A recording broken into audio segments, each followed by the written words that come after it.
ఎన్నడూ జరగని విధంగా ఉదయం 11 గంటలకు ప్రారంభమైన సమావేశం సుదీర్ఘంగా సాయంకాలం 6 గంటల వరకు జరిగిన తర్వాత కూడా మరి ఆ అంశాలన్నింటిలో మేము చివరిలో ఏదైతే మరి గత ప్రభుత్వంలో ఎస్డిఎఫ్ నిధుల ద్వారా వచ్చినటువంటి 50 కోట్లు కానీ మరి అర్బన్ టీయూఎఫ్ఐడిసి ద్వారా వచ్చినటువంటి 30 కోట్ల నిధులు కొన్ని పనులు స్టార్ట్ అయ్యి శంకుస్థాపనలు జరిగి అగ్రిమెంట్లు జరిగి మన వాటిలలో ఏదైతే వర్కులు ఆగిపోవడంతో ప్రజలకు మేము ఇచ్చిన హామీలు ఏదైతే అభివృద్ధి చేస్తామని నమ్మిర్రో అవి మధ్యలోనే తుంగలో తొక్కినట్టు జరిగిన అంశాల గురించి మేము లేవనెత్తితే మరి ఈ మధ్య వాళ్ళేదో తీసుకొచ్చుకున్నటువంటి కొత్తగా వచ్చినటువంటి ప్రభుత్వం ఆ 80 కోట్లని క్యాన్సిల్ చేసి మరి వాళ్ళేదో గొప్పగా మెహర్బానీ చేస్తున్నట్టు రాష్ట్రం మొత్తానికి 119 నియోజకవర్గాలకి నియోజకవర్గ వ్యాప్తంగా 10 కోట్లు కేటాయిస్తూ ఒక్క సూర్యాపేటకే 80 కోట్ల నిధులు వెనుకకపోతే వచ్చి మరి సూర్యాపేట పట్టణాన్ని సుందరంగా తీర్చిదిద్దిన చరిత్ర జగదీష్ రెడ్డి గారిని సందర్భంగా మీకు తెలియజేస్తా ఉన్నాను. మూడు సార్ల 2014 నుంచి 3 సార్ల సూర్యాపేట పట్టణ ప్రజల భాగస్వామ్యం ఈ జగదీష్ రెడ్డి గారి గెలుపులో అధికంగా ఉందని మీరు పట్టణ ప్రజల మీద పట్టణం మీద కక్ష పెట్టడానికి సందర్భంగా తెలియజేస్తా ఉన్నాం. మాకు ఓట్లు వేయలేదు పట్టణ ప్రజలు, ఎలాగైనా పట్టణాన్ని నాశనం చేయాలని చెప్పేసి మీరు కంకణం కట్టుకురని కూడా ఈ సందర్భంగా తెలియజేస్తా ఉన్నాం.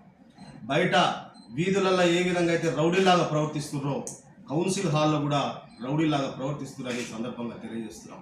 ఈ విషయాలన్నీ కూడా పట్టణ ప్రజలు గమనిస్తూ ఉన్నారని కూడా మీ సందర్భంగా మీకు తెలియజేస్తా ఉన్నాం. ఎందుకంటే 2014 ముందు సూర్యాపేట పట్టణం ఎట్లుంది, 2014 తర్వాత సూర్యాపేట పట్టణం ఎట్లున్నది అనేది మరి గతంలో ఇక్కడ ఉండిపోయిన వాళ్ళకైతేంది, ఇక్కడ ఉన్న వాళ్ళకైతేంది, మరి ప్రముఖులకైతేంది అందరికీ కూడా తెలుసు. 2014 ఎట్లుండే ఇరికిరికి రోడ్లుండే, అదేవిధంగా బురదమయమైనటువంటి రోడ్లుండే, మరి కట్ట సద్దల చెరువు కట్ట చూసుకుంటే మొత్తం అరాచకాలు ఉంటుండే, ఇన్ని విధాలుగా ఉంటుండే. కానీ మరి ఈరోజు జగదీష్ రెడ్డి గారు వచ్చినాక పట్టణాన్ని సుందరంగా తీర్చిదిద్దడానికి రోడ్లు వెడల్పు చేస్తే కూడా మీరు అక్కసు కప్పు.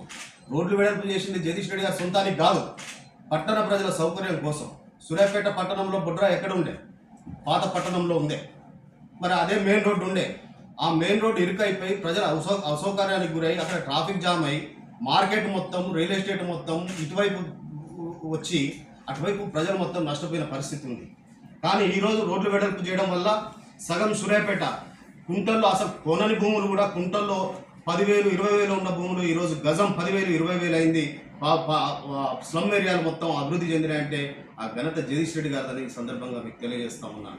1,000 కోట్ల నిధులు, ఏదో 3 కోట్ల రూపాయల నిధులు తీసుకొచ్చినామని ఏదో 3,000 కోట్లు ఇచ్చినట్టు బిల్డప్ చేయడం. అరే మీ ఇక్కడి నుంచి పోయిన నిధులు ఏదో తీసుకురండి, మరి ఇక్కడి నుంచి వాపసు తీసుకుపోయిన నిధుల సంగతి ఏందో చెప్పండి ఫస్ట్. అంతేగాని 3 కోట్లు తీసుకుపోయినాం, 3 కోట్లు తెచ్చినాం, 3 కోట్లు తెచ్చినాం. 3 కోట్లు తెచ్చి ఎవరు పెట్టుకున్నారు? ఎవరైతే అవిశ్వాసానికి తెరలేపిరో వాళ్ళకి పెట్టుకున్నారు. అయినా కూడా మేము వ్యతిరేకించలే. సరే అది పట్టణం, మా వార్డులు అంటారు. మీ వార్డులు ఏంది? మొత్తం జగదీష్ రెడ్డి గారు సూర్యాపేట ఇది. జగదీష్ రెడ్డి గారికి పట్టణం కట్టారు, 3 సార్లు ఎమ్మెల్యే గెలిపించారు, మంత్రిగా చేసారు. ఇది నా వార్డు అంటారు. మొత్తం సూర్యాపేట పట్టణం మొత్తం కూడా, నియోజకవర్గం మొత్తం కూడా జగదీష్ రెడ్డి గారి అని కూడా ఈ సందర్భంగా మీకు తెలియజేస్తున్నా. వాళ్ళు కూడా గమనించాలని. ఎందుకంటే మీరు ప్రెస్ మీట్లో ఎవరైతే పక్కన కూర్చున్నారో వాళ్ళని అడగని చెప్తారు ఏ వార్డులో ఎన్ని పనులు పెట్టినాం అనేది. ఇగో మీకు లెక్కల ప్రకారం ఏ వార్డులో ఎన్ని పనులు పెట్టినామో మీకు పత్రికా మిత్రుల్లో కూడా ఇస్తాం. కొన్ని వార్డులలో కొన్ని నిధులు ఎక్కువ పడతాయి, ఎందుకంటే అభివృద్ధి చెందిన వార్డులలో కొన్ని నిధులు తక్కువ పడతాయి. స్లమ్ ఏరియాలో ఉన్న కాడ నిధులు, రోడ్లు లేని కాడ విలీన గ్రామాల్లో కొన్ని ఎక్కువ పడతాయి. ఇంద్రమ్మ కాలనీలో రోడ్లు కావాలి కాబట్టి ఎక్కువ పడతాయి. అంతేగాని చిరి సమానంగా ఖచ్చితంగా తూకం వేసినట్టు నిధులు కేటాయించాలంటే అక్కడ అవసరాలను బట్టి నిధులు కేటాయించాల్సిన అవసరం ఉంటుంది కాబట్టి కేటాయిస్తారు. అంతేగాని అక్కడ ఎక్కువ పెట్టారు, ఇక్కడ ఎక్కువ పెట్టారు. అయినా కూడా ఎవరిని నిర్లక్ష్యం చేయకుండా జగదీష్ రెడ్డి గారు పట్టణం మొత్తం అభివృద్ధి చెందాలని చెప్పేసి నిధులు మొత్తం కూడా అన్ని చిరి సమానంగా చేసి, అయినప్పటికీ కూడా అక్కసుతోటి 3 సార్లు ఓడిపోయినాం. ప్రజలు మమ్మల్ని చీత్కరిస్తున్నారు. ఎన్ని అబద్ధాలు చెప్పినా ప్రచారం చేసినా కూడా మమ్మల్ని చీత్కరిస్తున్నారు అనే ఒక కోపంతో మరి ఈరోజు అరాచకాలకు తెరలేదు.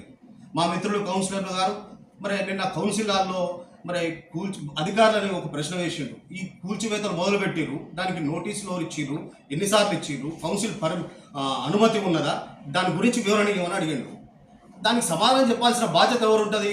అధికారులకు ఉంటుంది. అంతేగాని కాంగ్రెస్ కౌన్సిలర్లు వేసి వాళ్ళు అంతే కూలగొడతారంటే అంటే మీరు చెప్తేనే కదా కూలగొట్టేది. కాంగ్రెస్ పార్టీ నాయకులు చెప్తేనే కదా కూలగొట్టేది. అంటే సూర్యాపేట పట్టణంలో గతంలో ఎంత ప్రశాంతమైన వాతావరణం ఉంది. ఎప్పుడు కూడా కక్షపూరిత రాజకీయాలు ఇక్కడ జగదీష్ రెడ్డి గారు చేయలేదు. కానీ ఎప్పుడైతే కాంగ్రెస్ పార్టీ అధికారం వచ్చిందో, ప్రజాపాలన మొదలైందో, ప్రజలందరూ ప్రాణం గుప్పిట్లో బతుకొని సూర్యాపేటలో బతు మళ్ళీ 2014 ముందు పరిస్థితులు వస్తున్నాయి. హోటల్ సిండికేట్లు, బార్లు సిండికేట్లు, నీళ్లు సిండికేట్లు, జిరాక్సులు సిండికేట్లు, పాలను కూడా సిండికేట్లు చేస్తారు. ఇక రాబోయే కాలంలో ఇంకా చాలా సిండికేట్లు చేసే పరిస్థితులు కూడా వస్తాయి. పట్టణ ప్రజలందరూ గమనిస్తూ ఉన్నారు. 3 సార్లు కర్ర కాల్చి వాత పెట్టినా కూడా మీకు బుద్ధి రావట్లేదు. మీ వైఖరిని సరి చేసుకోండి. మీకు అధికారం, రాష్ట్రంలో కాంగ్రెస్ పార్టీ అధికారంలోకి వచ్చింది. ఆ అధికారాన్ని ఉపయోగించుకొని ఇక్కడ అభివృద్ధి పనుల్లో తోడ్పాటు అందించి ప్రజల మనసును గెలుచుకోవాలి. కానీ నాకు ఓట్లేదు ఇక్కడ అని చెప్పేసి పట్టణ ప్రజల మీద కోపం తీసుకోవడం ఎంతవరకు న్యాయం అనేది కూడా మీరు పెద్దలు ఆలోచించాలని కూడా ఈ సందర్భంగా చెప్తా ఉన్నాం. ఎందుకంటే గతంలో ఈ అభివృద్ధి మీద ఊరికే మాట్లాడతారు. అంటే మీకు అభివృద్ధి చేసే అలవాటు లేదు, అభివృద్ధికి వచ్చిన నిధులు ఖర్చు పెట్టే అలవాటు లేదు, అభివృద్ధి చేసిన వాళ్ళ మీద మాత్రం అవినీతి మరకలు వేస్తారు.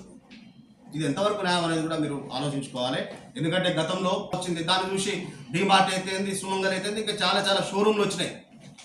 మరి ఈరోజు ఆ షోరూమ్లు మరి కాంగ్రెస్ గవర్నమెంట్ వచ్చినాక ఇక్కడికి ఎందుకు రావట్లేవని ఆలోచించాలి. ఇక్కడ ఎవ్వరు కూడా ఏ షాపింగ్ కాంప్లెక్స్ కట్టాలన్నా భయపడుతున్నారు, ఏ వ్యాపారస్తులు రావాలన్నా భయపడుతున్నారు. వ్యాపారస్తులు ప్రాణం గుప్పెట్లో పెట్టుకొని బతుకుతున్నారు. ఏ సమయంలో ఏ బుల్డోజర్ వచ్చి మా ఇల్లు కూడా కొడుతుందో, ఏ సమయంలో అర్ధరాత్రి వస్తుందని నిద్రపోకుండా రాత్రులు గడుపుతూ ఉన్నారు. మీరు దయచేసి ఆలోచన చేసుకోవాలి. ఈ వైఖరి మార్చుకోండి. పట్టణ అభివృద్ధిలో భాగస్వామ్యం కాండి. అదేవిధంగా ఇంకొక విషయం, మంచినీటి విషయం మాట్లాడుతూ ఉన్నారు. మంచినీటి విషయం గతంలో బీఆర్ఎస్ ప్రభుత్వం ఉన్నప్పుడు, జిల్లా ఇన్ఛార్జ్ మంత్రిగా జగదీష్ రెడ్డి గారు ఉన్నప్పుడు ఎండాకాలం వచ్చినా వానాకాలం వచ్చినా ఏ టైంలో అయినా సరే కలెక్టరేట్లో సమీక్ష పెట్టి, ఉమ్మడి నల్లగొండ జిల్లా మొత్తం కూడా సమీక్షలు పెట్టి అధికారులను పిలిపించి నీటి ఎద్దటి రావద్దు, నీరు ఎక్కడ తక్కువ వస్తుంది, ఎక్కడి నుంచి రావాలి, సోర్స్ ఎక్కడ ఉన్నది, ఎక్కడ తక్కువ అవుతుందని చెప్పేసి అధికారులను ఎప్పటికప్పుడు అప్రమత్తం చేసేవాళ్ళు. మంచి మాట్లాడకండి, ఫస్ట్ నేడింజర్ల మున్సిపాలిటీ, కోదాడ మున్సిపాలిటీ వై చూసుకుందాం అంటారు. నువ్వు జిల్లా మంత్రివి, ఒక కోదాడ కూర్చున్నారికి మంత్రివా లేకపోతే రాష్ట్రానికి మంత్రివా? ఆలోచన చేసుకోవాలి. గతంలో అధికారులు సీఎంఓలో ఒక ప్రిన్సిపల్ సెక్రటరీ ఉండే, మిషన్ భగీరథలో ఏ ప్రాబ్లం వచ్చినా నిత్యం పర్యవేక్షిస్తుండే. ఇప్పుడు ఏ పర్యవేక్షణ లేదు. జనాభా ప్రాతిపదికన నీళ్లు ఇస్తుండే, జనాభా ప్రాతిపదికన ఎంతమంది జనాభా ఉన్నారో వాళ్ళకి అన్ని నీళ్లు కావాలని చెప్పేసి జనాభా ప్రాతిపదికన నీళ్లు ఇస్తుండే. కానీ ఈరోజు సూర్యాపేటకు నీళ్లు తక్కువ చేసి కోదాడకు, హుజూర్నగర్కు పంపించే ఏర్పాట్లు ఉత్తమ్ కుమార్ రెడ్డి గారు చేస్తున్నారు. మీరు ఉత్తమ్ కుమార్ రెడ్డి మీద ఫైట్ చేయండి.